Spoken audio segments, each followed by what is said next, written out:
One such store which produces some of the culinary delights of our past is the Oakland Bakery here in Oakland.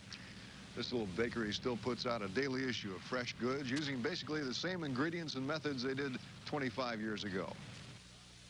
The owner-operator of this shop is Don Kyle. Kyle learned baking from German Americans while living in Nebraska during the Depression. And he points out that one of the reasons he went into baking at that time was because bakers always seemed to have enough to eat, an important consideration in those days. During a recent visit to the Oakland Bakery, producer Tom Norton talked with Kyle and his wife about the situation of small bakeries in central Illinois. Well, I believe the retail shops are not as good as they could be. I mean, that they don't seem like there's enough young people going into it. I think they found easier things to do. Are there many bakeries like yours around? No, not too many retail shops. There are a few donut shops and things like that, but they're not really the honesty, goodness retail shop that make an all-around mixture of everything. You're putting in awfully long hours here. Would you start your day at about 3 o'clock, I guess, in the morning? Well, right now we're starting about 4:45, 3:30, 4:45. It just varies from time to time. You think that this has a bearing on the fact that young people don't want to get in? Yes, I believe it does, because I know my son just graduated from college, and he thinks it's a little bit silly to get up that time every morning, and so he chose other professions. Mr. Kyle, let's say tomorrow you were to retire, or let's say you were to suddenly die. Do you feel that your shop here in Oakland would be able to continue?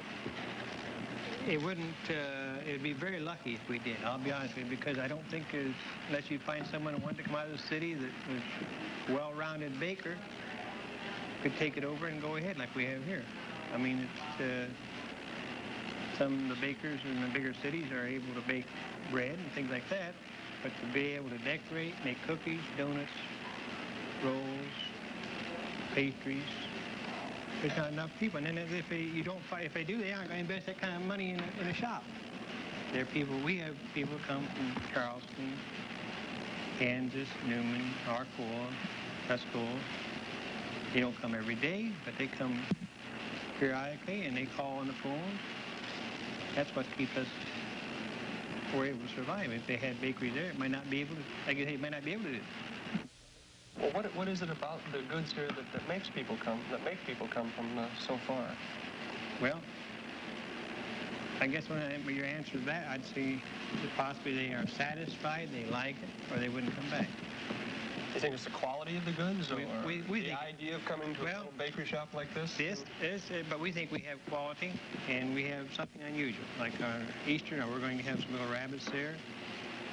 They're cut-out cookies. There's not too many people make the cut-out, too many bakeries, or even the grocery stores that have a baking shop make these cookies of Easter and shamrocks and things like that. We just don't have them. The boxing and delivering of the Oakland Bakery's specialty item, wedding cakes, is one of the unusual things this small business must provide its customers if it expects to continue operation. On the Sunday morning we visited the Kyles, they were delivering one of their cakes to a church in Charleston, some 20 miles from Oakland. Kyle says the people seem to like the extra attention he gives to the baking and delivery of his cakes, even though he charges them extra for the service. Nor does it seem to bother either of the Kyles that such a practice almost guarantees them a 7-day work week every week. Norton asked Mrs. Jenny Kyle what it's like being the wife of a small retail baker. Well, I have been with my husband now, so it'll be 25 years in the same bakery, same place here, and we have, I have enjoyed it. The hours have been long, but I've met a lot of interesting people. And the business has been good to us. It really has. But any place, I think today you do have to work if you're going to accomplish anything. Now, your husband says that once he's finished here, this is the end of the Oakland Bakery for all intents and purposes. How does this strike you? You've put in the better years of your life in this little shop. Does it make you sad, or are you perfectly willing to just give it up? No, it makes me sad. It really does, because like I say, the town has been good to us. I am sad to think that something like this could happen, yes.